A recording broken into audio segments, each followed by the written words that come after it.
প্রাচীন ভারতীয় শল্য চিকিৎসা জনক হিসেবে পরিচিত সম্মানে স্কটল্যান্ডের ঐতিহ্যবাহী প্রাঙ্গণে একটি ব্রোঞ্জের মূর্তি স্থাপন করা হয়েছে। এই উদ্যোগকে ভারতীয় চিকিৎসা ঐতিহ্যের আন্তর্জাতিক স্বীকৃতি হিসেবে দেখা হচ্ছে।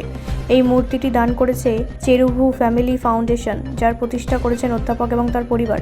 তাদের এই উদ্যোগ বিশ্বজুড়ে চিকিৎসা বিজ্ঞানে ভারতের অবদানের প্রতি সম্মান প্রদর্শনের এক উল্লেখযোগ্য দৃষ্টান্ত হিসেবে বিবেচিত হচ্ছে। জানা গিয়েছে, মূর্তিটি তৈরি করেছেন তামিলনাড়ুর তিরুভান্নামালাইয়ের এক দক্ষ ভাস্কর। সূক্ষ্ম কারুকার্যে নির্মিত এই ব্রোঞ্জ মূর্তিতে সুশ্রুতের ঐতিহাসিক গুরুত্ব এবং শল্য চিকিৎসার তার অবদান ফুটিয়ে তোলা হয়েছে। উদ্বোধনী অনুষ্ঠানে উপস্থিত ছিলেন বিশিষ্ট ব্যক্তিরা।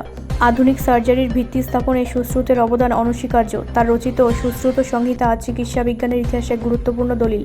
বিশেষজ্ঞদের মতে এই মূর্তি শুধু একটি স্মারক নয়, বরং ভারতীয় চিকিৎসা জ্ঞানের সমৃদ্ধ ঐতিহ্যকে বিশ্ব দরবারে তুলে ধরার একটি গুরুত্বপূর্ণ পদক্ষেপ। এটি ভবিষ্যৎ প্রজন্মকে প্রাচীন জ্ঞান ও আধুনিক বিজ্ঞানের মধ্যে সংযোগ স্থাপনে অনুপ্রাণিত করবে বলেও মনে করা হচ্ছে।